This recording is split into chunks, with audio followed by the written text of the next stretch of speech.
एउटा हरायो भने बत्ती बालेर उसले त्यो नपाउन्जेल घर बढाइकन मेहनतसँग खोज्दिन। हराएको सिक्का पाएपछि तिनले आफ्ना मित्रहरू र छिमेकीहरूलाई बोलाएर भन्छे, मसँग रमाऊ, किनभने मैले मेरो हराएको सिक्का पाएकी छु। म तिमीहरूलाई भन्दछु, यसरी नै पश्चाताप गर्ने एकजना पापीको लागि परमेश्वरका स्वर्गदूतहरूका सामुन्ने आनन्द हुन्छ। आमेन।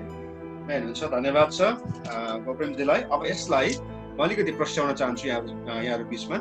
प्रभु येशू ख्रीष्टले भन्नुभएको यो दृष्टान्त एकदमै गहकिलो छ। यहाँनिर प्रभु येशू ख्रीष्टले के भन्नुभयो भने एउटा स्त्रीको सिक्का हराएको छ, 10 वटा सिक्का मध्ये एउटा हराएको छ। प्रभु येशू ख्रीष्ट स्वयंले भन्नुभएको कुरा हो। यो दृष्टान्तमा भन्नुभयो मानिसले आज प्राणलाई कस्तो प्रकारले हेरेको छ भनेर बताउनको निम्ति प्रभु येशू ख्रीष्टले यो दृष्टान्तमा भन्नुभयो। अनि यो दृष्टान्तमा प्रभु येशू ख्रीष्टले के भन्नुभयो भने कुनै एउटा स्त्रीको 10 वटा सिक्काहरू थियो। 10 वटा सिक्काहरू मध्येमा एउटा हरायो। अनि एउटा हराएपछि उसले त्यो हराएको एउटा खोजी गर्नको लागि उसले पुरै बत्तीहरू बालेर घर बढालेर उसले त्यो एउटा खोजिन्। अनि त्यसपछि जब त्यो हराएको एउटा सिक्का उनले प्राप्त गरिसकेपछि उसले आफ्नो साथी सङ्गीलाई बोलाइन् र आफ्नो छरछिमेकीलाई बोलाइन् र भनिन् कि हेर, मेरो एउटा 10 वटा सिक्का मध्ये एउटा सिक्का हराएको थियो र मैले भेटेको छु, मसँग आनन्द गर भनेर प्रभु येशू ख्रीष्टले भन्नुभयो।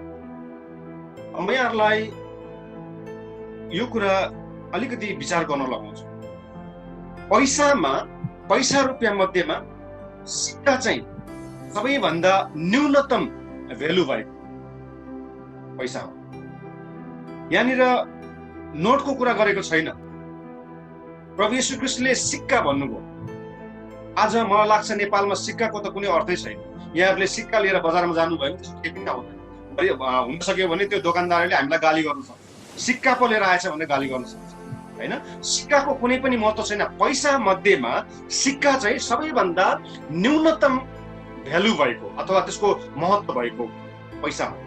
आज बजारमा तपाईँ बाटोमा हिँड्दै गर्नु हुँदाखेरि एउटा नयाँ एकदमै टिलिली टल्किने 1 रुपियाँको सिक्का भुइँमा झरेको छ, एकदमै टिलिली टल्केको छ सिक्का तपाईँले देख्नुभयो र एकतिर चाहिँ एकदमै फोहोर मैला लागेको 100 रुपियाँ तपाईँले देख्नुभयो भने त्यो टिलिली टल्केको 1 रुपियाँको सिक्का तपाईँले टिप्नुहुन्छ कि त्यो एकदमै फोहोर मैला लागेको 100 को रुपियाँ तपाईँले टिप्नुहुन्छ?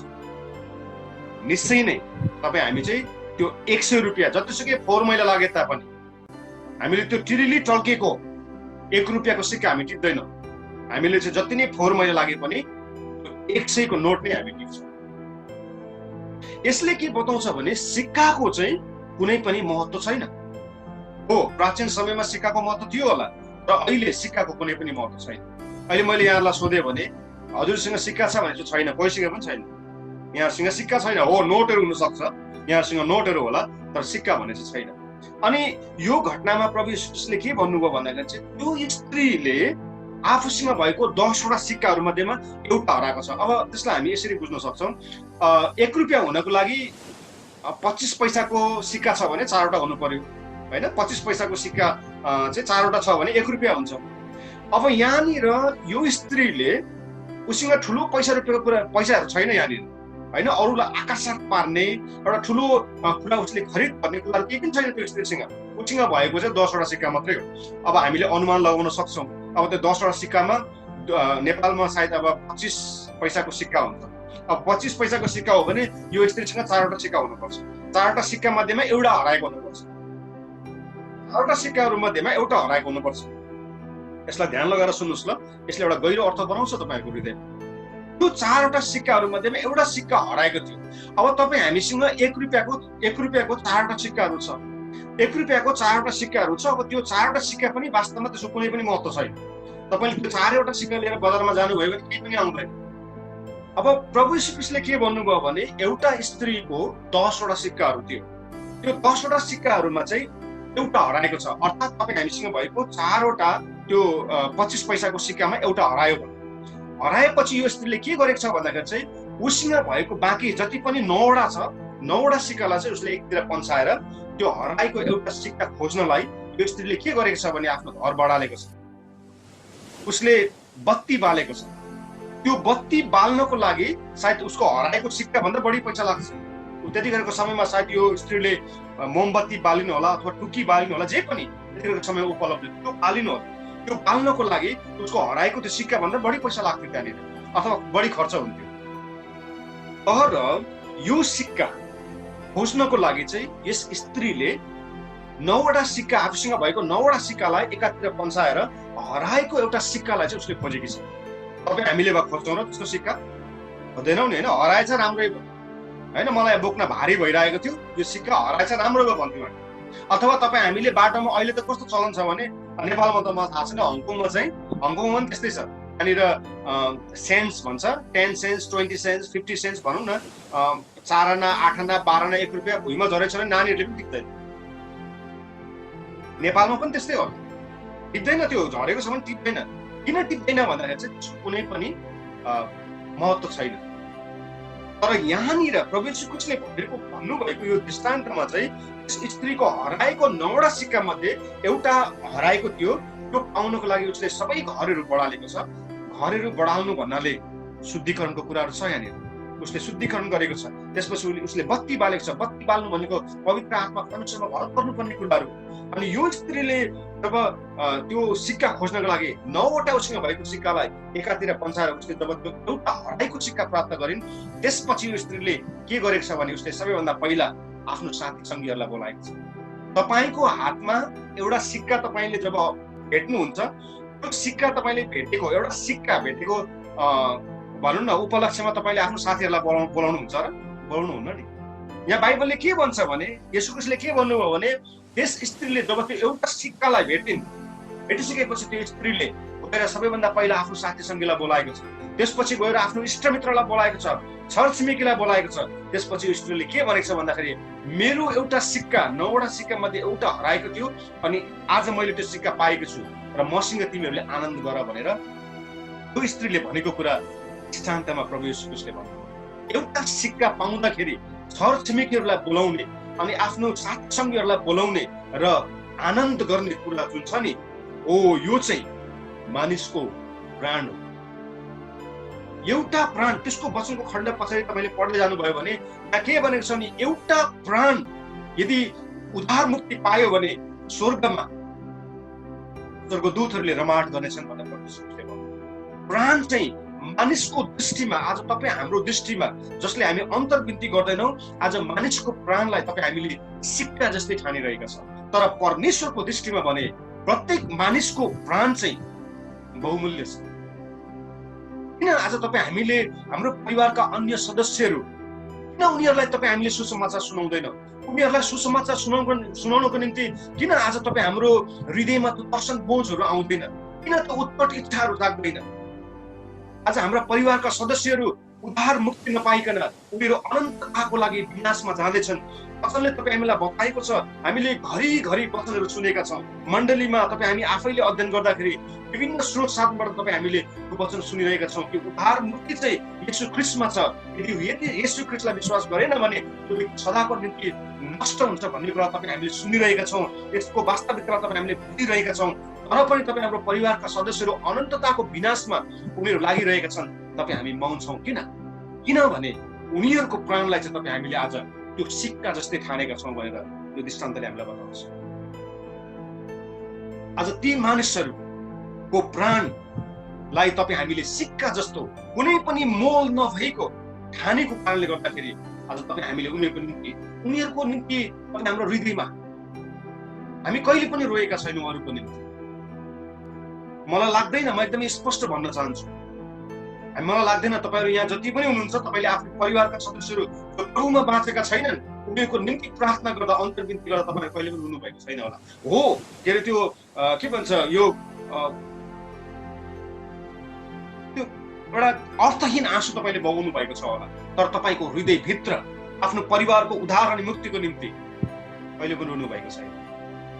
यो वास्तविकता हो। किनभने तपाईँ हामीले हाम्रो छरछिमेकीलाई हेर्दाखेरि के भन्छ, यिनीहरू मूर्ति पूजकहरू भन्छ र उनीहरूले सत्य कुरा थाहा पाएको भए आज तपाईँ र हामी भन्दा पनि उनीहरू असल विश्वासी हुन्थ्यो। किनभने उनीहरूले मूर्तिमा त त्यति साह्रो आस्था र विश्वास राख्छन् भने आज उनीहरूले तपाईँ हामीले जस्तो साँचो परमेश्वरलाई उनले चिनेको भए कि उनीहरूले आस्था राख्थेन र राख्थेन। आज उनीहरूलाई साँचो परमेश्वर चिनाउने कसले? किनभने तपाईँ हाम्रो हृदयमा त वचन बोज्ने छैन। हो, मैले अहिले यहाँनिर प्रयोग गर्दै गरेको शब्दहरू अलिकति कडा हुन सक्छ यहाँलाई सुन्दाखेरि, तर यो वचनलाई म जस्तोको जस्तो यहाँहरू समक्ष प्रस्तुत गर्न चाहन्छु। यसलाई बढाएर चढाएर यसलाई अलिकति मोडिफाई गरेर म यहाँहरू समक्ष प्रस्तुत गर्न चाहदिनँ। जस्तोको त्यस्तै म यहाँहरूको समक्ष प्रस्तुत गर्न चाहन्छु। प्रत्येक मानिसमा एउटा प्राण छ। प्राणको कहिले पनि मृत्यु हुँदैन। चाहे त्यो क्रिस्चियन होस्, चाहे अक्रिस्चियन होस्, चाहे ऊ विश्वासी होस्, चाहे मूर्ति पूजक होस्, चाहे हिन्दू होस्, मुस्लिम होस्, जसकै होस्, उसमा एउटा प्राण छ। त्यो प्राण परमेश्वरको दृष्टिमा बहुमूल्य छ। त्यो प्राण बचाउनलाई येशू ख्रीष्ट आउनु भएको, त्यो प्राण बचाउनलाई येशू ख्रीष्टले आफ्नो जीवन दिनुभएको, त्यो प्राण बचाउनलाई परमेश्वरले आफ्नो एकलौटे पुत्रलाई संसारमा पठाउनु भएको, अनि त्यो प्राण परमेश्वरको दृष्टिमा बहुमूल्य छ। यो सत्यतालाई थाहा पाएर पनि तपाईँ हामी चुबो लागेर बस्छौँ, तपाईँ हाम्रो जीवनमा अन्तर्विन्तीको जन्म हुँदैन भने प्रेरित पावलले भन्नुभएको छ, धिक्कार मलाई, हामीहरूलाई धिक्कार होस्। यहाँनिर जोड दिन चाहन्छु मण्डलीका अगुवाहरू, आज तपाईँ हाम्रो मण्डलीमा तपाईँ हामीले आत्मा जित्दैनौँ। तपाईँ हाम्रो मण्डली, हाम्रो सेवकाईहरूमा हामीले आत्मा जित्दैनौँ, सुसमाचार प्रचार गर्दैनौँ भने त्यो मृत अवस्थामा भएको मण्डली हो। तपाईँ हामीले बडो ठुलो भवन बनाएको हुन सक्छ, त्यहाँनिर एकदमै वरिष्ठ व्यक्तिहरू हुन सक्छन्, तर सबै मृत अवस्थामा छ। आज आत्मा नजित्ने विश्वासी परिवार, आज सुसमाचार प्रचार नगर्ने हरेक व्यक्ति अनि आत्मा नजित्ने मण्डली चाहिँ मृत अवस्थामा छ। धिक्कार तिनीहरूलाई भनेर प्रेरित पावलले भन्नुभएको छ, धिक्कार। अनि त्यसमा तपाईँ हामी पनि पर्न सक्छौँ। प्राण परमेश्वरको दृष्टिमा बहुमूल्य छ। प्रभु येशू ख्रीष्टको रगतले तपाईँ हामीलाई धोएको छ। म यहाँनिर अलिकति यहाँहरूलाई पुरानो नियममा लिएर जान चाहन्छु। पुरानो नियममा हामी जाँदाखेरि के देख्छौँ भने परमेश्वरले भन्नुभयो इजरायलीहरूलाई, तिमीहरूले आफ्नो आफ्नो घरको चौकसमा, होइन, यहाँहरूले प्रस्थानको पुस्तकमा पाठ गर्न पाउनुहुन्छ, आफ्नो आफ्नो घरको चौकसमा झ्याल ढोकामा तिमीहरूले थुमाको रगत लगाउनु, अनि त्यो राति मृत्युको दूत त्योबाट भएर जानेछ, अनि जब त्यो मृत्युको दूतले तिमीहरूको घरको ढोकामा त्यो रगत देखिनेछ, अनि त्यो रगत देखेपछि चाहिँ तिमीहरूलाई उनीहरूले छुने छैन।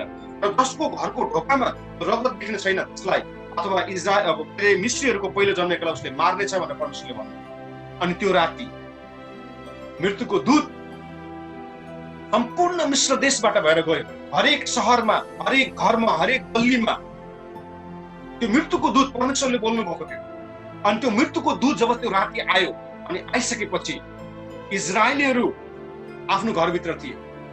तर म तपाईँलाई प्रश्न गर्न चाहन्छु, परमेश्वरले भन्नुभयो तिमीहरूको घर दैलोमा, चौकसमा, दैलोको चौकसमा तिमीहरूले थुमाको रगत लगाउनु भनेर भन्नु।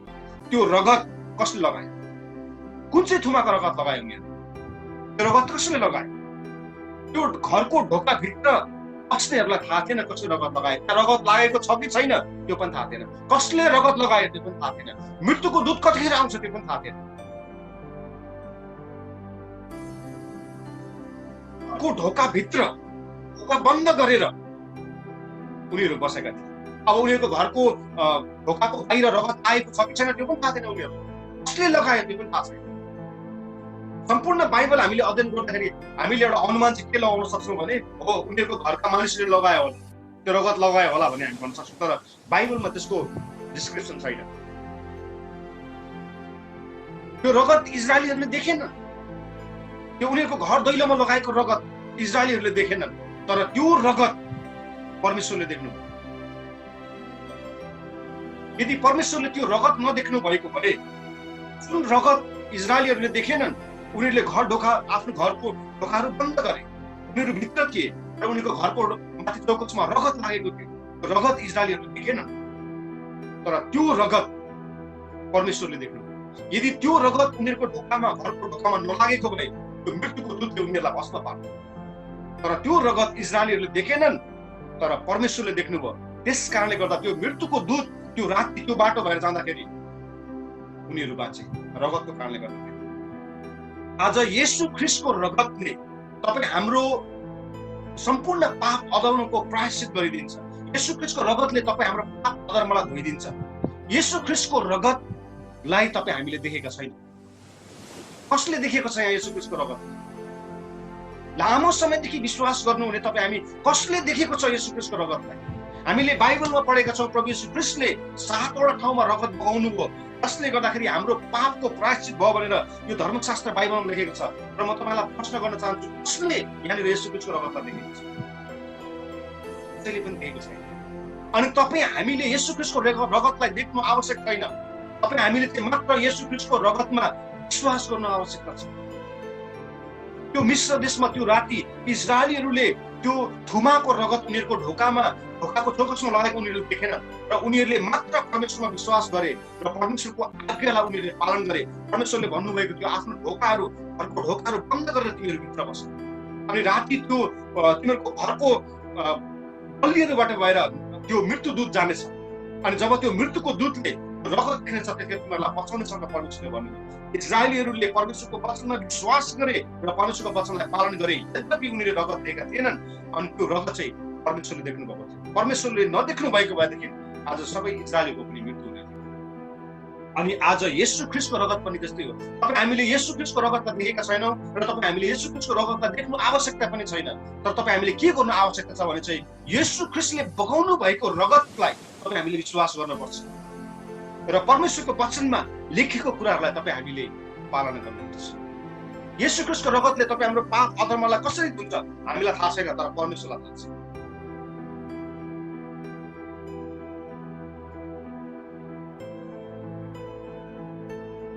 यस्ता कुराहरू हामीले सिक्नै पर्छ, परमेश्वरको वचनबाट सिक्नै पर्छ।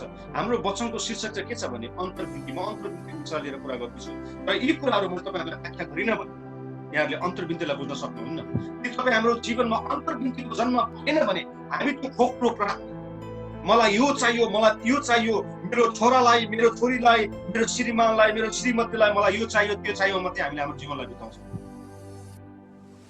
तर एउटा राष्ट्रको निम्ति यिर्मिया अगमवक्ता जस्तै हृदयमा दर्शन बोझ लिएर हैन दिनरात आँसुको साथ प्रार्थना गरिदिने व्यक्ति आज परमेश्वरलाई चाहिन्छ।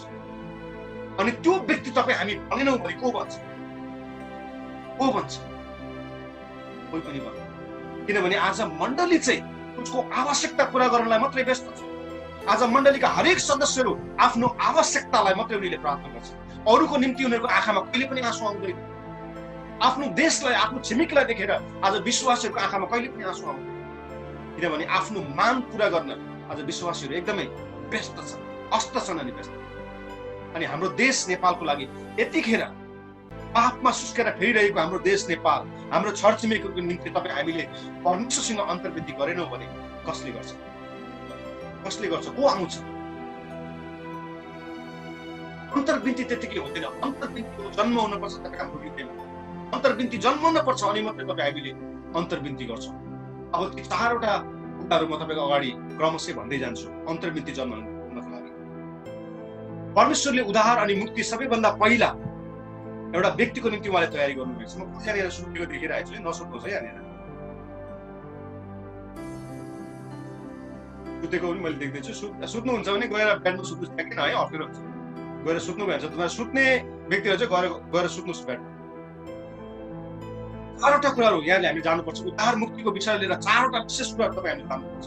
पहिलो कुरा, परमेश्वरले उद्धार अनि मुक्ति एउटा व्यक्तिको निम्ति तयार गर्नुभएको छ। सल्भेसन इज इन्डिभिजुअल।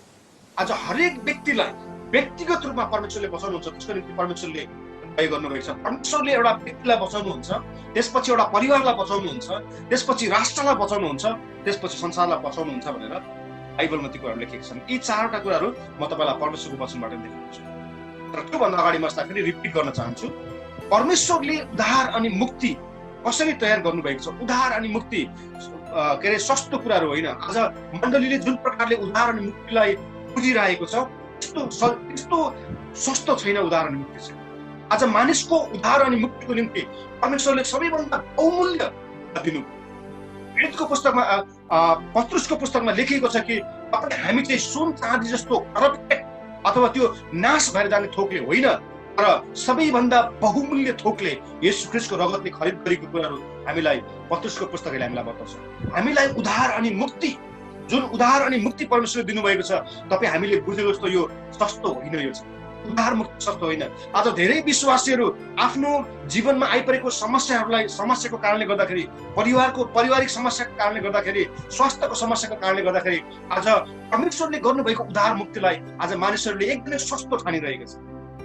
उनीहरू मन लागेको बेलामा संसारिक जीवन जिउँछन्, मन नलागेको बेलामा उनीहरू परमेश्वरको चरणमा आउँछन्। अनि यो उद्धार अनि मुक्ति चाहिँ सस्तो छैन। तपाईँ हामीसँग भएको सम्पूर्ण कुराहरू लगेर हामीले राखिदियौँ भने पनि हामी उद्धार अनि मुक्तिको नजिक पनि हामी जान सक्दैनौँ। कुनै पनि थोकले तपाईँ हामीले जुन पाएको उद्धार मुक्ति छ नि त्यसलाई खरिद गर्न हामी सक्दैनौँ। आज मण्डलीले उद्धार अनि मुक्तिलाई सस्तो ठानेको छ, बजारमा पाइने त्यो दाल चामल जस्तो ठानेको छ। तर उद्धार अनि मुक्ति, मानिसको उद्धार अनि मुक्तिको निम्ति परमप्रभु परमेश्वरले सबैभन्दा एकदमै बहुमूल्य कुरा उहाँले चुकाउनु भएको छ। अनि आज मण्डलीले उद्धार अनि मुक्तिलाई सजिलैसँग बजारमा पाइने दाल चामल चिनी जस्तो गरेर हामीले उद्धार अनि मुक्तिलाई लिइरहेका छौँ। आज मण्डली परिवारहरूले, विश्वासीहरूले, इसाईहरूले उद्धार मुक्तिलाई बजारमा पाइने दाल चामल चिनी जस्तो हामीले ठानेका छौँ। तर त्यसो होइन, उद्धार मुक्ति सस्तो छैन। म यहाँलाई यो पनि बताउन चाहन्छु, तपाईँहरूले जस्तो सुकै जीवन जिएर शनिबार चर्चमा गएर प्रभु मलाई क्षमा गर्नुहोस् भनेर एउटा असल जीवन म जिहाल्छु नि भन्ने त्यस्तो खालको भ्रममा पर्नु भएको छ भने हामीले उद्धार मुक्ति पाएको छैन। उद्धार मुक्ति बहुमूल्य कुरा हो।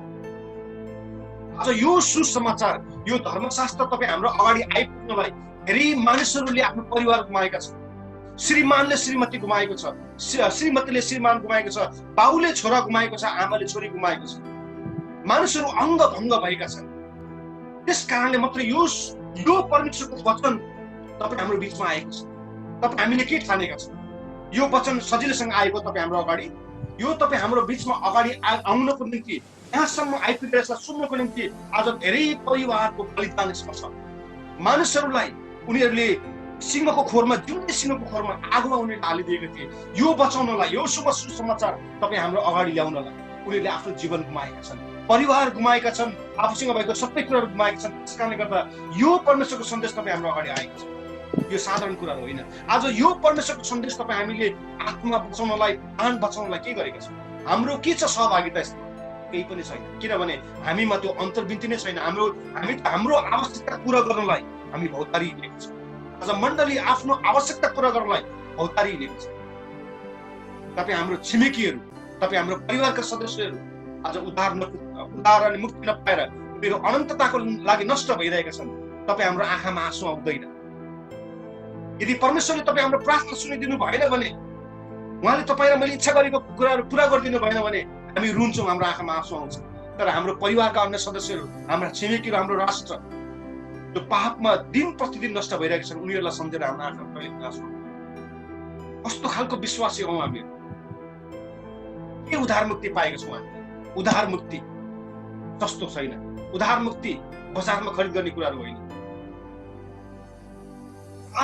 उद्धार मुक्तिको चारवटा कुराहरू म तपाईँलाई बताउन चाहन्छु। परमेश्वरले सबैभन्दा पहिला उद्धार अनि मुक्ति एउटा व्यक्तिलाई दिनुहुन्छ, त्यसपछि परमेश्वरले उद्धार अनि मुक्ति परिवारलाई दिनुहुन्छ, अनि त्यसपछि परमेश्वरले मुक्ति एउटा राष्ट्रलाई दिनुहुन्छ, अनि त्यसपछि परमेश्वरले उद्धार अनि मुक्ति संसारलाई दिनुहुन्छ। यी चारवटा कुराहरू तपाईँ हामी थाहा पाउनुपर्छ। अनि मात्रै अन्तर आत्माको जन्म तपाईँ हाम्रो हृदयमा हुन्छ। नत्र भने हामी खोप्रो प्रार्थना गर्नमा हामीले हाम्रो समयलाई बर्बाद गर्छ। मैले यहाँलाई प्रार्थना नगर्नुहोस् भनेको होइन, तर तपाईँ हाम्रो प्रार्थनाले अरूको भलाइ गर्छ कि गर्दैन? हाम्रो प्रार्थनाले हाम्रै आवश्यकता निम्ति पुरा गर्छ। पहिला कुरा, परमेश्वरले उद्धार अनि मुक्ति एउटा व्यक्तिलाई दिनुहुन्छ। त्यो चाहिँ मेरो यो चारवटा कुराहरू मैले यहाँलाई भने यो मेरो आफ्नै योजना होइन, यो मेरो आफ्नै व्याख्याको कुराहरू होइन। यो परमेश्वरको वचनमा लेखिएको छ। क्रमशः म यहाँलाई दिँदै जानेछु। सबैभन्दा पहिला परमेश्वरले उद्धार अनि मुक्ति एउटा व्यक्तिलाई दिनुहुन्छ। त्यो चाहिँ यहाँहरूले उत्पत्ति 4 अध्याय खोल्नुहोस्। उत्पत्ति 4को 2 देखि 4 पदको वचन खण्डलाई भाइ निर्वासले काठमाडौँबाट पाठ गर्नुहुन्छ र अन्य तपाईँ प्रभुका जनहरूले ध्यान लगाएर यसलाई सुन्नुहोला।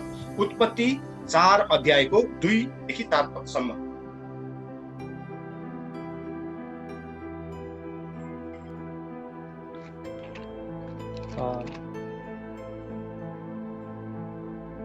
म पाठ गर्नेछु 4 अध्यायको 2 देखि 4सम्म।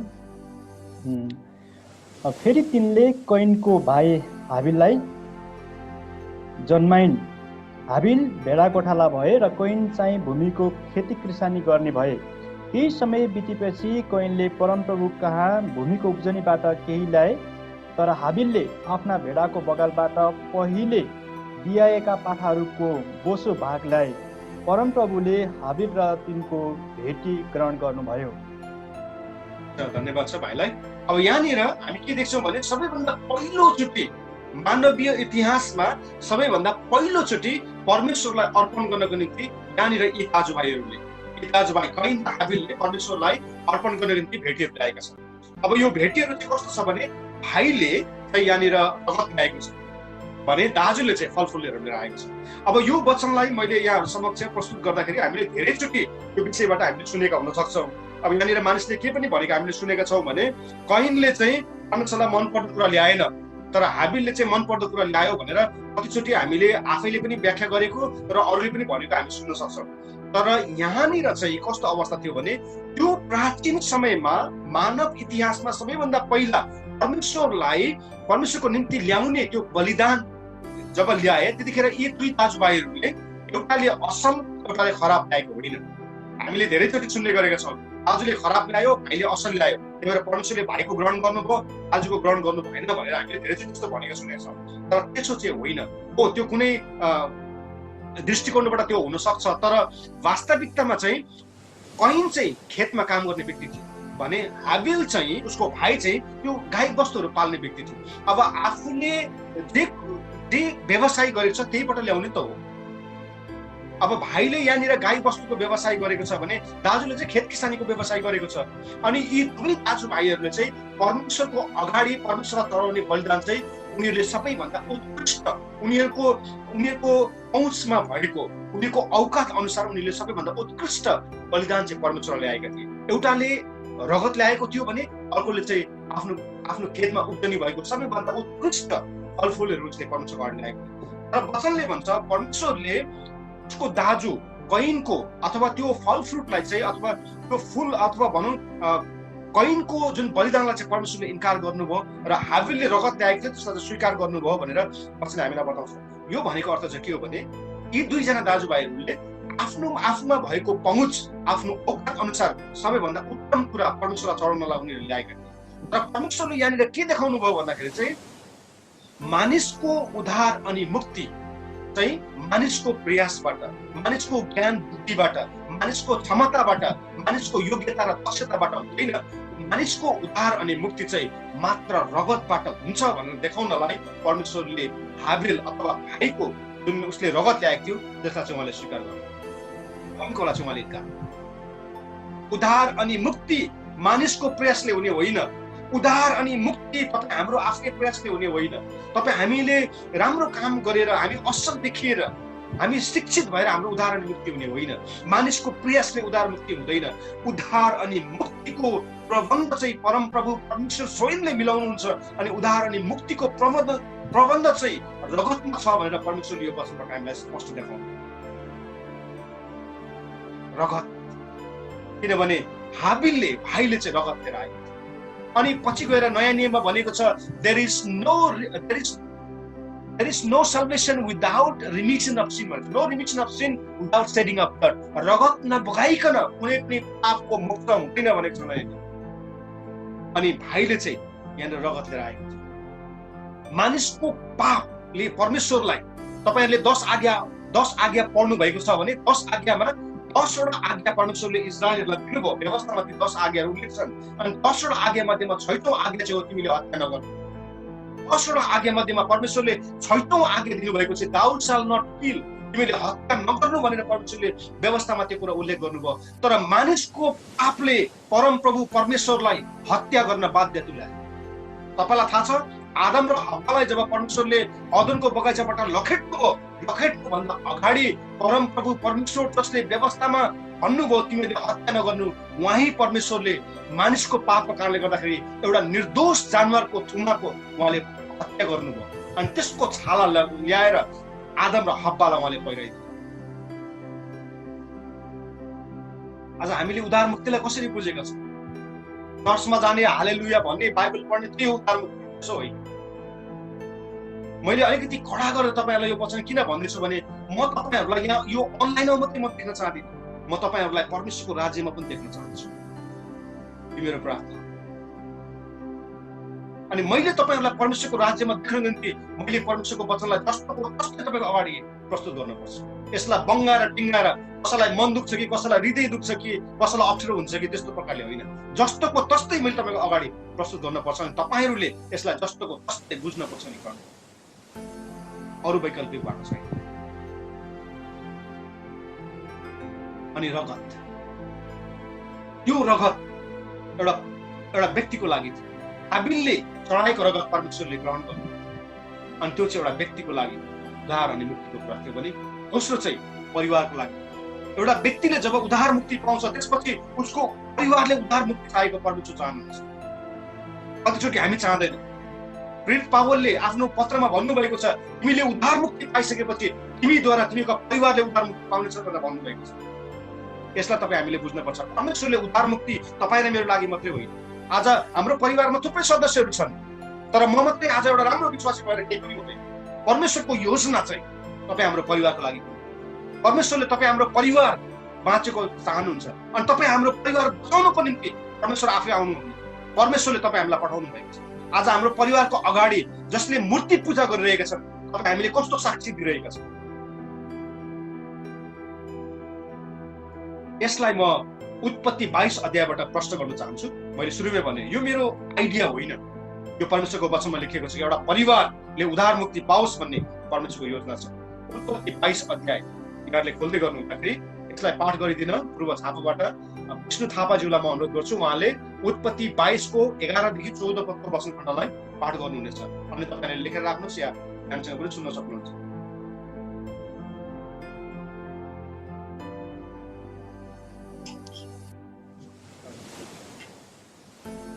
हुन्छ। उत्पत्ति 22 को 11 देखि 14 सम्म म पढ्दिनेछु। तर परमप्रभुका एकजना दूतले स्वर्गबाट तिनलाई हपारेर भने, हे अब्राहम, अब्राहम। तिनले भने, म यहाँ छु। उनले भने, तेरो हात त्यस केटामाथि नउठा र त्यसलाई केही नगर।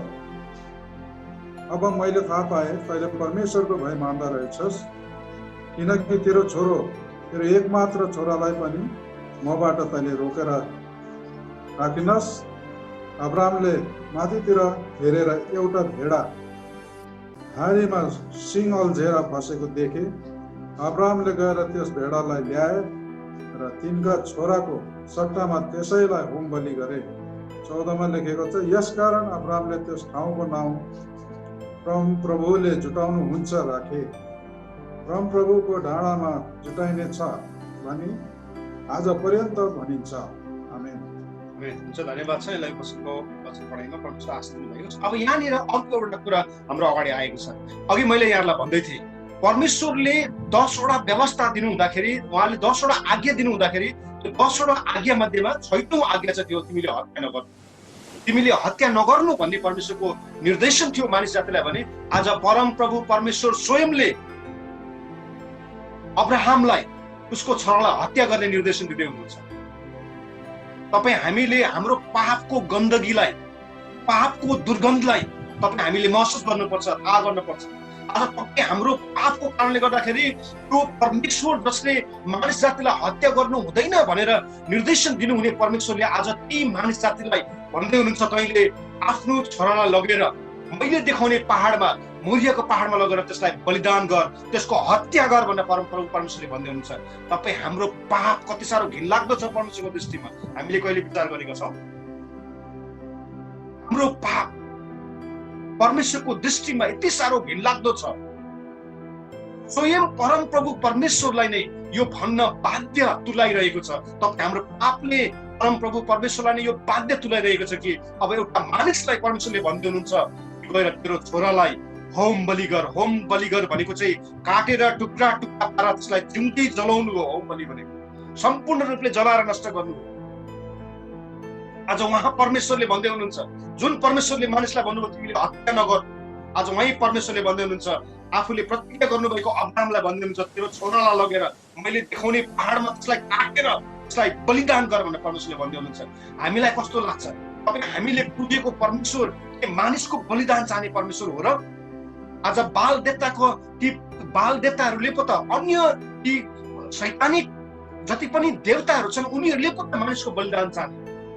मानिसलाई आफ्नै स्वरूपमा सृष्टि गर्नुहुने परमेश्वरले मानिसको बलिदान चाहनुहुन्छ र भन्ने प्रश्न तपाईँ हाम्रो बिचमा कहिले आउँछ यो वचनलाई पाठ गरेर? आउँदैन, किनभने यसलाई मनन गर्ने हामीसँग इन्ट्रेस्ट छैन, समय पनि छैन। तर देख्नु भएको छ यो वचन खण्डलाई धेरैचोटि यहाँले पाठ गर्नुभयो होला। अब्राहमले आफ्नो छोरालाई लगेर त्यो मोरियाको पहाडमा बलिदान गर्नु खोजेको छ यहाँनिर। अनि हामीलाई धेरैचोटि के भनिएको छ भने आज धेरै प्रचारकहरूले के भन्छन् भने त्यसपछि परमेश्वरले स्वर्गबाट बोल्नु मेरो छोरालाई हानि नगर, अनि परमेश्वरले जुटाउनु भयो, परमेश्वर त यहोवा इरे हुनुहुन्छ भनेर हामीले धेरैचोटि परमेश्वरको त्यो वचनलाई हामीले सुनेका छौँ, धेरैले त्यसरी प्रचार गरेका छन्। यहाँनिर परमेश्वर यहोवा इरे हो, यहोवा इरेको अर्थ हो परमेश्वर जुटाउनु हुने परमेश्वर हुनुहुन्छ। के परमेश्वर आज तपाईँ हाम्रो आवश्यकता मात्रै जुटाउने परमेश्वर हो र? होइन नि। परमेश्वरले के जुटाउनुहुन्छ त? अब्राहमले जब यहोवा इरे अथवा जुटाउनु हुने परमेश्वर भनेर भने त्यो पहाडबाट उनी तल आउँदाखेरि उनले आफ्नो छोराको बलिदान गरेनन्, तर उनले यो भन्दै आए कि परम प्रभु परमेश्वरले जुटाउनुहुन्छ, यहोवा जाइरे अथवा परमेश्वर चाहिँ यहोवा इरे हुनुहुन्छ, जुटाउनु हुने परमेश्वर हुन्छ। अनि आज यो पछिको खण्डलाई मण्डलीमा विश्वासी जनहरूको आवश्यकता पूरा गर्नलाई, विश्वासीहरूको लोभ लालचहरू पूरा गर्नलाई परमेश्वर यहोवा इरे हुनुहुन्छ भनेर धेरैचोटि प्रचार गर्ने गरिन्छ। परमेश्वर जुटाउने परमेश्वर हुनुहुन्छ, सही हो, तर तपाईँ हाम्रो आवश्यकता मात्रै जुटाउने परमेश्वर होइन। यहोवा इरेको अर्थ चाहिँ हो परम प्रभु परमेश्वरले तपाईँ हाम्रो निम्ति उद्धार अनि मुक्तिको लागि उहाँले चाहिँ बलिदान जुटाउनुहुन्छ भनेर अब्राहमले भन्यो।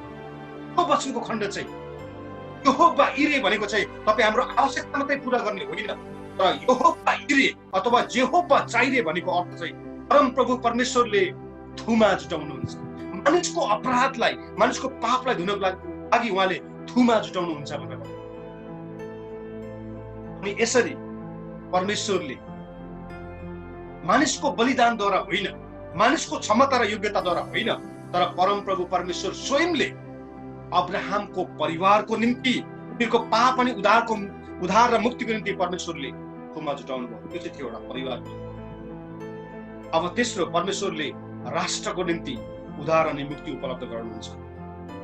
मैले चारवटा कुराहरू यहाँ समक्ष राख्ने मैले भनेको थिएँ, दुईटा मैले राखिसकेँ। पहिलो चाहिँ हो उत्पत्ति 4 अध्यायको 2-4, जहाँनिर परमेश्वरले एउटा व्यक्ति हाबेललाई उद्धार अनि मुक्तिको प्रबन्ध मिलाउनु भयो भने यहाँनिर एउटा परिवार अब्राहमको परिवारलाई परमेश्वरले उद्धार अनि मुक्तिको निम्ति थुमा जुटाउनु भयो, त्यो प्रबन्ध मिलाउनु भयो। अब परमेश्वरले उद्धार अनि मुक्ति चाहिँ राष्ट्रको निम्ति उहाँले त्यो जुटाउनुहुन्छ।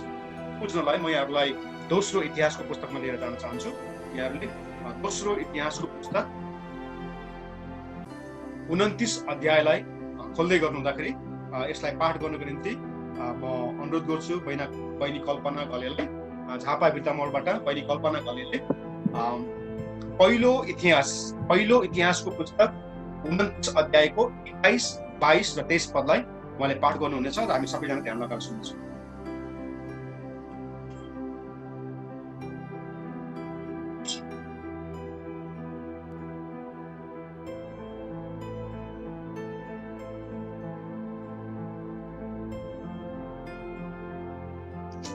दोस्रो इतिहास हो कि पहिलो हो?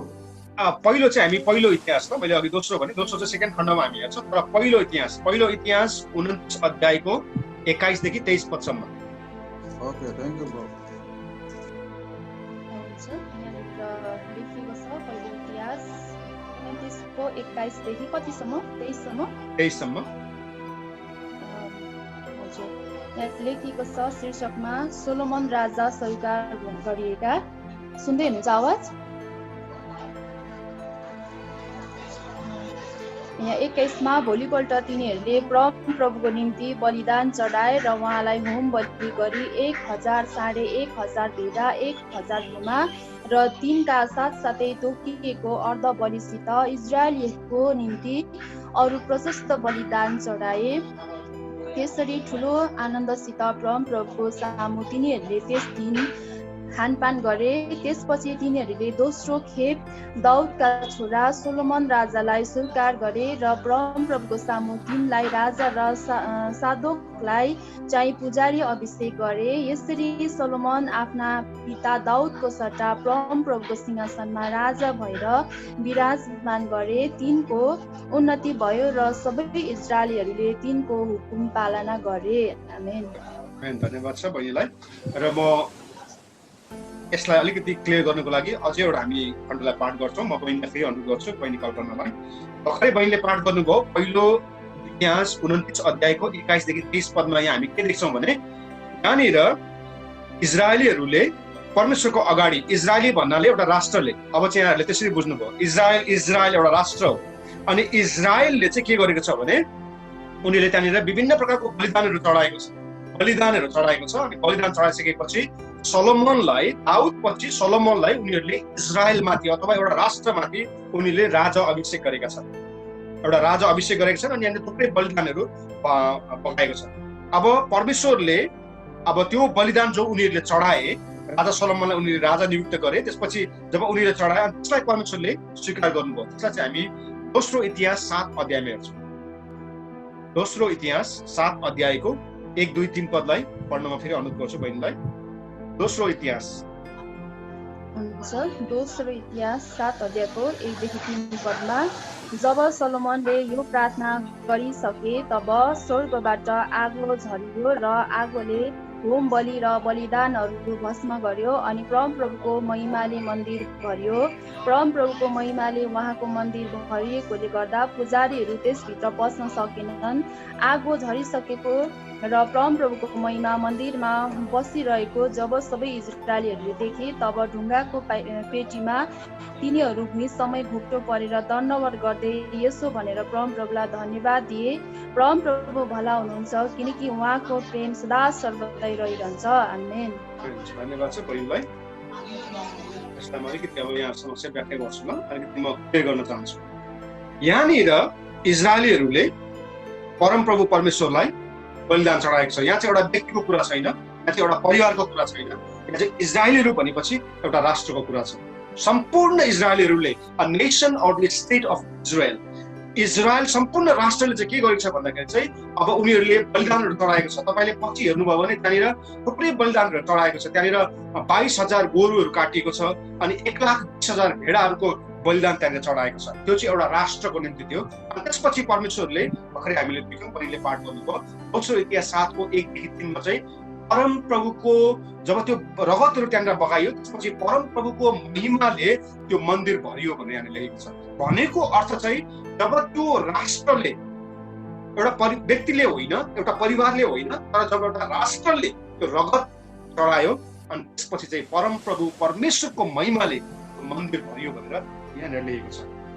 अर्को शब्दमा त्यो रगत जब उनीहरूले बगाए, राष्ट्रको निम्ति जब उनीहरूले रगत बगाए त्यसपछि त्यो रगतलाई चाहिँ परमेश्वरले स्वीकार गर्नु अनि स्वीकार गरेको परिणामस्वरूप चाहिँ त्यो मन्दिर चाहिँ परमेश्वरको महिमाले भरियो भनेर यहाँनिर भनेको छ। भनेको अर्थ चाहिँ परमेश्वरले एउटा राष्ट्रको निम्ति पनि रगत बगाउनु, एउटा राष्ट्रको निम्ति पनि परमेश्वरले उद्धार अनि मुक्तिको प्रबन्ध मिलाउनु भएको छ। आज हाम्रो देश नेपालको लागि पनि हामी विश्वासीले, मण्डली परिवारहरूले यो बुझ्नु जरुरी छ। हाम्रो राष्ट्रको निम्ति पनि परमप्रभु परमेश्वरले रगत बगाउनु भएको छ। आज तपाईँ हामी उद्धार मुक्ति पाएका व्यक्तिहरूले हाम्रो आवश्यकतामा मात्र मलिने होइन, हाम्रो आवश्यकता मात्रै हेर्ने होइन, हाम्रो देशको अवस्थालाई पनि हेर्नुपर्छ र परमेश्वरसँग तपाईँ हामीले अन्तर्विन्ती गर्नुपर्छ। हाम्रो राष्ट्रको निम्ति तपाईँ हामीले अन्तर्विन्ती गर्नुपर्छ। हाम्रो राष्ट्रलाई सञ्चालन गर्ने, परिचालन गर्ने व्यक्तिको आलोचना मात्रै गर्ने होइन, तपाईँ हामीले उनीहरूको निम्ति प्रार्थना गर्नुपर्छ, अन्तर्विन्ती गर्नुपर्छ परमेश्वर। किनभने परमेश्वरले हाम्रो राष्ट्रको निम्ति पनि रगत बगाउनु भएको छ। यदि राष्ट्रले पश्चाताप गरेर परमेश्वरमा फर्क्यो भने परमेश्वरले त्यो राष्ट्रलाई क्षमा गर्नुहुन्छ। अब तपाईँ हामी 2-4 जना नेपालमा 10-20 जनालाई अथवा 10-20 हजार मात्रै परमेश्वरले चुन्नु भएन, सम्पूर्ण नेपाल राष्ट्रलाई परमेश्वरले चुन्नु भएको, यो तपाईँ हामीले बुझ्नुपर्छ। आज यो मण्डलीले बुझ्दैन भने, विश्वासीजनले बुझ्दैन भने कसले बुझ्छ? आज तपाईँ हाम्रो राष्ट्रको निम्ति पनि रुइएर कराएर परमेश्वरसँग तपाईँ हामीले अन्तर्विन्ती गर्नुपर्छ। हामी कति दिनसम्म हाम्रो आवश्यकतालाई मात्रै, हाम्रो स्वार्थलाई मात्रै पुरा गर्न हामी प्रार्थना गर्छौँ, तर आज तपाईँ हामीले हाम्रो राष्ट्रको निम्ति प्रार्थना गर्नुपर्छ। राष्ट्रलाई नेतृत्व गर्ने व्यक्तिको निम्ति तपाईँ हामीले परमेश्वरसँग अन्तर्विन्ती गर्नुपर्छ। आज उहाँहरूलाई परिवर्तन गर्ने कुनै पनि कुराले होइन, शिक्षाले दीक्षाले होइन, एउटा राष्ट्र सम्पन्न भएर कहिले पनि हुँदैन। आज उहाँहरूलाई परिवर्तन गर्न तपाईँ प्रार्थनाको हाम्रो अन्तर्विन्तीको आवश्यकता छ। आज तपाईँ हामीले अन्तर्विन्ती गर्नै पर्छ राष्ट्रमा, किनभने परमेश्वरले राष्ट्रको निम्ति पनि उद्धार मुक्तिको प्रबन्ध मिलाउनु भएको छ। यो हामीले बुझ्नुपर्छ, विश्वासहरूले बुझ्नुपर्छ। यो कुराहरू तपाईँलाई बाइबल कलेज अथवा यो जुन कुराहरू अहिले हामीले सिक्दैछौँ, यो तपाईँले ठुल्ठुलो विश्वविद्यालयमा जानुभयो भने त्यो उनीहरूले सिकाउँदैन कि उनीहरूलाई थाहै छैन। यो तपाईँ हामी जस्तो साधारण व्यक्तिले यसरी विभिन्न स्रोत साधनबाट तपाईँ हामीले सिक्दैछौँ। परमेश्वरले यी कुराहरू तपाईँ हामीलाई दिनुभएको छ। परमेश्वरले एउटा व्यक्तिको निम्ति रगत बगाउनु, एउटा परिवारको निम्ति रगत बगाउनु भयो, एउटा राष्ट्रको निम्ति रगत बगाउनु भयो र परमेश्वरले सारा संसारको निम्ति रगत बगाउनु भयो। यूहन्ना 1:29 पद, यसलाई पाठ गरिदिन काँक्राभित्ताबाट विनितालाई म अनुरोध गर्छु। काँक्राभित्ता झापाबाट विनिताले यूहन्नाको पुस्तक 1:29 पदलाई पाठ गर्नेछ र त्यहाँ हामी देख्छौँ कि परमेश्वरले संसारको निम्ति रगत बगाउनु भएको छ।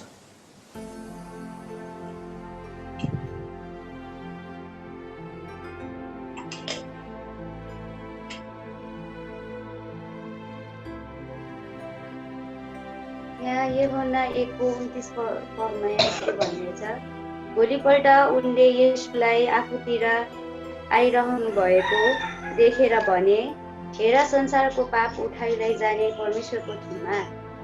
हुन्छ, वचन पढाइमा पढ्छु हामीलाई आशिष दिनुभएको छ। अब यहाँनिर परमेश्वरले एउटा व्यक्तिलाई उद्धार मुक्ति उहाँले उपलब्ध गर्नुभयो, एउटा परिवारलाई उहाँले उद्धार मुक्ति उपलब्ध गर्नुभयो, एउटा राष्ट्रलाई उहाँले उद्धार मुक्ति उपलब्ध गर्नुभयो।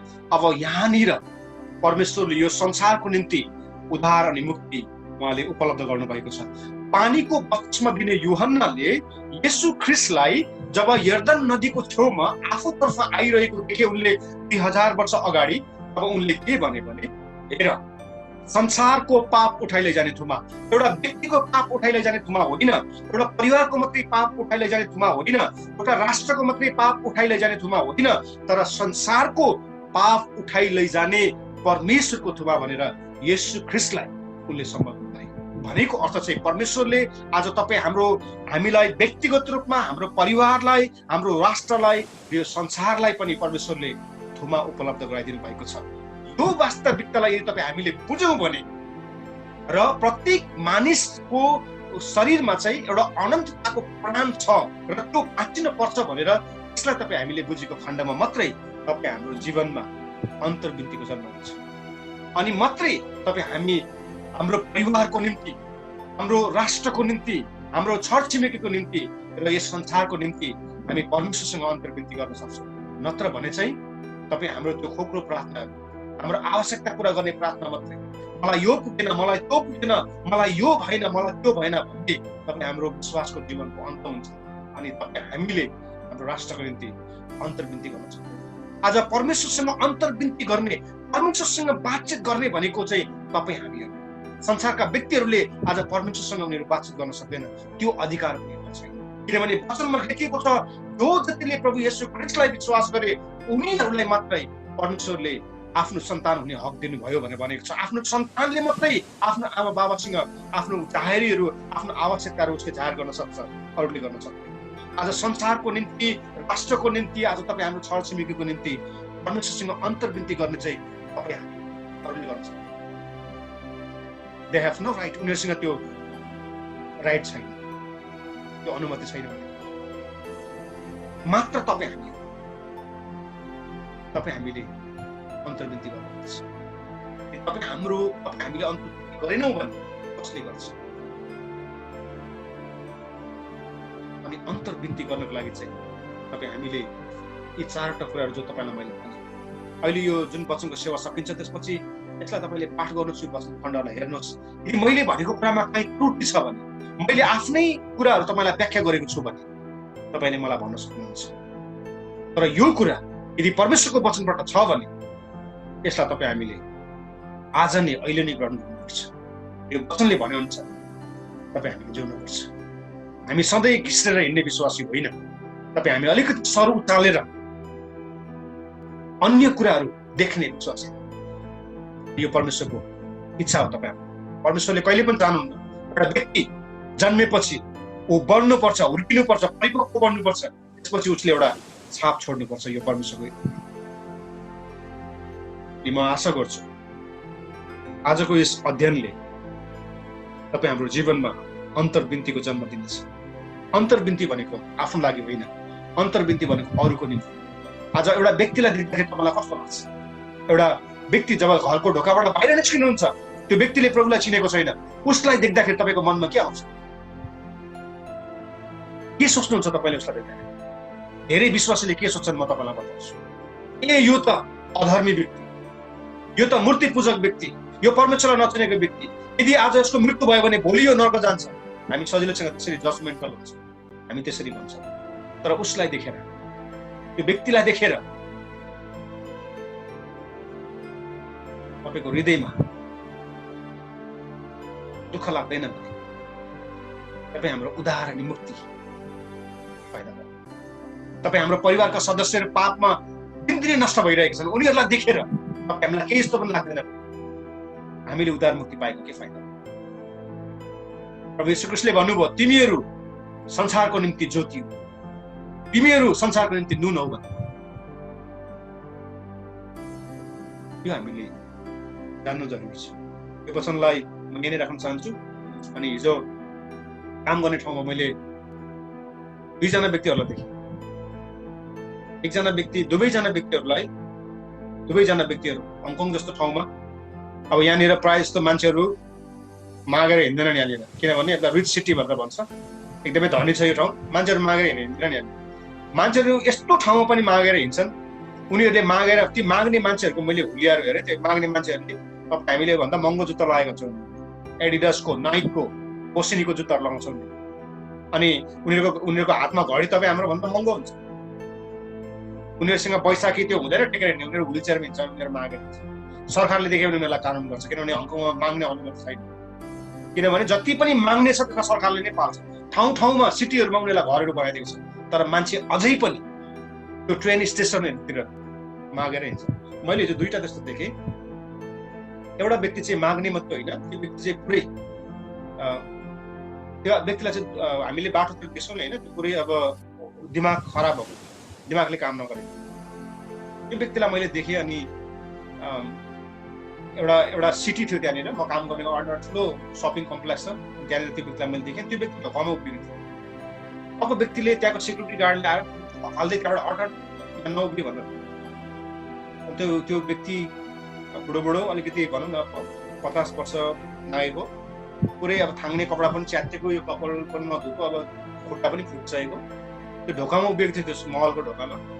अनि सिक्युरिटी गार्डले आएर उसलाई ढल्दै त्यहाँबाट खेदाइदियोस् गयो। त्यसपछि मैले राम्ररी हेरेँ नि, मलाई के आयो मनमा भने, यदि त्यो सिक्युरिटी गार्डको सट्टामा प्रभु येशू ख्रीष्ट हुनुभएको भए, प्रभु येशू ख्रीष्टले उसलाई धपाउनुहुन्थेन, उसलाई प्रभु येशू ख्रीष्टले अँगाल्नुहुन्थ्यो।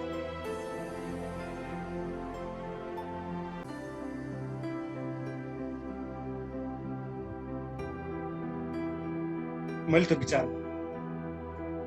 यदि त्यो व्यक्तिको ठाउँमा येशू ख्रीष्ट हुनुभएको भए प्रभुले त्यो व्यक्तिलाई धपाल्नुहुन्थेन, त्यहाँबाट लखेट्नुहुन्थेन। त्यो व्यक्तिलाई प्रभु येशू ख्रीष्टले अँगाल्नुहुन्थ्यो।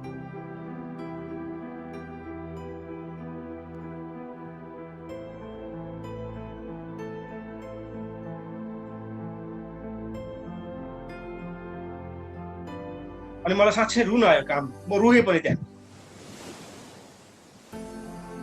एउटा बेबस अवस्थामा मैले आँसु पनि बगाएँ त्यहाँ। मलाई मनमा त्यसो लाग्यो, त्यो व्यक्ति जसको दिमागले काम गरेको छैन, अनन्तताको लागि नष्ट हुँदैछ, त्यो व्यक्ति जसमा अनन्तताको आत्मा छ, प्राण छ, अब उसलाई कसले बचाउँछ? त्यो दिमाग खुसीको व्यक्ति पनि चाइनिज नै थियो, उसलाई त्यहाँबाट लखेट्ने पनि चाइनिज नै थियो, कसले बचाउँछ? अनि मलाई लाग्यो, यदि येशू ख्रीष्ट यहाँ हुनुभएको, येशू ख्रीष्टले त्यो व्यक्तिलाई लखेट्नुहुन्थेन, उहाँले त्यो व्यक्तिलाई अँगाल्नुहुन्थ्यो, प्रेम गर्नुहुन्थ्यो, क्षमा गर्नुहुन्थ्यो। यस्ता घटनाहरू बाइबलमा प्रशस्तै छन्, हामी देख्छौँ। अन्धो बार्थमेस हामीले वचनमा पढेका छौँ, प्रभुलाई नचिन्ने व्यक्ति, हेर्दाखेरि एकदमै घिनलाग्दो व्यक्ति, प्रभुले भन्नुभयो त्यसलाई बोलाऊ, म जानेको पार्छु। 38 वर्षदेखि रोगले ग्रस्त भएको व्यक्तिलाई प्रभुले भन्नुभयो यहाँ आऊ म तिमीलाई निको पार्छु। खान नपाएका व्यक्तिहरूलाई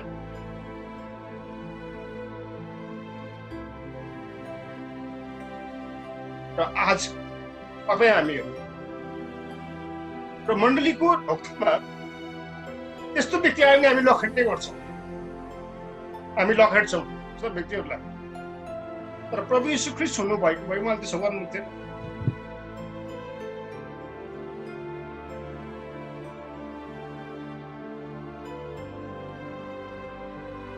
उहाँले निश्चय पनि त्यसो गर्नुहुन्थेन। मलाई क्षमा गर्नुहोस्, किनभने म आत्माको भरपुरीमा विश्वास गर्ने व्यक्ति हुँ। त्यस कारणले गर्दाखेरि रुनु मेरो कमजोरी होइन, र मलाई लाग्छ जहाँ पनि म रुन्छु यो चाहिँ के हो भने मलाई लाग्छ म विश्वास गर्छु कि परमेश्वरले हामीलाई केही न केही भन्दै हुनुहुन्छ। हो, अहिले हामी अनलाइनमा सेवाकाईमा जम्मा भएका छौँ। हजुरहरू संसारको विभिन्न राष्ट्रहरूमा हुनुहुन्छ। सायद मैले मेरो अवस्थालाई देखेर हजुरलाई दयनीय लाग्न सक्छ, तर म तपाईँहरूलाई बताउन चाहन्छु परमेश्वरको आत्मा संसारको जुनै पनि राष्ट्रमा जुनै पनि ठाउँमा उहाँ हुनुहुन्छ। आज तपाईँलाई हामीले मण्डलीले मानिसहरूलाई छिछिरो थुथु गर्ने होइन। हिजो पनि म रोएँ त्यहाँनिर, त्यो व्यक्तिले उसलाई लखेट्यो त्यहाँबाट। तर त्यो एउटा दिमागले काम नगरेको व्यक्ति, अभावमा भएको व्यक्ति अरूले लखेट्दाखेरि त्यहाँबाट ऊ लखेट्यो। अनि मैले विचार गरेँ प्रभु तपाईँ यहाँ हुनुभएको भए तपाईँले यो व्यक्ति लखेट्नुहुन्थ्यो। आउनुहोस् हामी प्रार्थना गरौँ। म वचन यही राख्न चाहन्छु।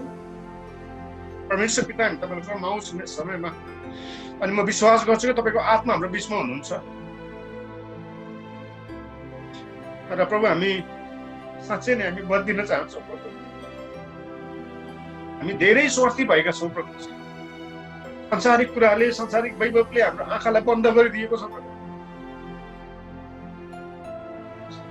तपाईँको यो इच्छा छ आज मण्डली मात्रै यस्तो ठाउँ हो, विश्वासीजन मात्रै स्रोत हो जसले यो अन्धकारमय संसारलाई तपाईँको ज्योति प्रकट गर्न सक्छ। आज यो एकदमै स्वाद नभएको पापको कारणले गर्दाखेरि स्वाद नभएको यो संसारलाई आज मण्डलीले मात्रै, उद्धार मुक्ति पाएका व्यक्तिहरूले मात्रै प्रभु आज तपाईँको स्वर्गीय स्वादहरू उनीहरूले दिन सक्छन्।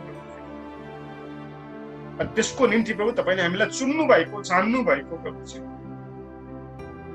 र आज हामी विश्वासीहरू कुन अवस्थामा छौँ तपाईँ परमेश्वर जान्नुहुन्छ। प्रभु म प्रार्थना गर्छु, हो सङ्गतिमा हामी विभिन्न स्रोत साधनबाट हामी भेला भएका छौँ प्रभुजी। यो अनलाइनको सेवाकाई हुन सक्छ प्रभुजी, तर पनि म विश्वास गर्छु कि तपाईँको आत्मा संसारको यावत थोकहरूमा त्यो तपाईँको प्रभुत्व छ, तपाईँले देखिराख्नु भएको छ प्रभुजी। प्रभु हामीलाई सहायता गर्नुहोस्, हाम्रो बन्द भएको आँखा कानलाई खुल्ला गरिदिनुहोस्। र प्रभु हामी प्रत्येकको हृदयमा, हाम्रो जीवनमा अन्तर्बिन्दुको जन्म भएको छ प्रभुजी। हामी अरूको निम्ति यर्मिया अगमवक्ता जस्तै प्रभु हामी तपाईँसँग रुएर कराएर हुन सक्छौँ प्रभु। बचाउनुहोस् हामीलाई प्रभु, हाम्रो परिवारलाई बचाउनुहोस्, हाम्रो छरछिमेकीहरूलाई बचाउनुहोस्, हाम्रो राष्ट्रलाई बचाउनुहोस्, यो संसारलाई बचाउनुहोस्, किनभने तपाईँले सबै कुराको निम्ति थुममा तपाईँले उपलब्ध गराइसक्नु भएको छ। हामी तपाईँ परमेश्वरलाई धन्यवाद दिन्छौँ प्रभुजी यो समयको निम्ति। यो वचन दुर्बलतामा छरिएको छ प्रभु, म विश्वास गर्छु यो एउटा सामर्थ्यमा, पवित्र आत्माको शक्ति अनि सामर्थ्यमा यसको पठनी हुनेछ। यो व्यक्तिमा जाने छैन, यो ढुङ्गेनी जमिनमा पर्ने छैन, काँडाहरूको बिचमा पर्ने छैन, बाटोको बिचमै पर्ने छैन, तर यो हाम्रो हृदयको मलिलो जमिनमा पर्ने छ। र यसले आउने दिनमा 30, 60 अनि 100 गुणा फल फलाउने छ र तपाईँको महिमा हुनेछ। तपाईँ परमेश्वरलाई धन्यवाद दिन्छ प्रभु, धन्यवाद छ तपाईँको उपस्थितिको लागि। यही कुराको महिमा प्रशंसा हामी तपाईँलाई दिन्छौँ। शिक्षाको निम्ति प्रभु हामी तपाईँलाई धन्यवाद दिन्छौँ। हामी सबैलाई अनुग्रह अनि कृपा गर्नुहोस् यीशु प्रभुको नाममा, आमेन। हुन्छ, समयमा फेरि सञ्चालिका दिनेछु। हुन्छ, पास्टर बाबुलाई धन्यवाद छ। उहाँहरूले निम्ति असल एउटा वचन दिएर जानुभएको छ है। साँच्चै नै यो वचनले आज हाम्रो हृदयलाई छुएको छ। हामी थाहा गर्दछौँ है, आज हामी मात्र बाँचेर होइन, तर हाम्रो परिवारहरू छ है जो उद्धार मुक्ति पाएको छ। आजदेखि नै हामी थालौँ है उहाँहरूको निम्ति प्रार्थना गर्नलाई, आजदेखि नै हामी थालौँ उहाँहरूको निम्ति अन्तर्विन्ती गर्नका लागि होइन। आजको वचनले हामीलाई त्यही कुराहरू देखाएको छ है, हामीलाई सिकाएको छ आजको वचनले। धन्यवाद छ पास्टर बाउलाई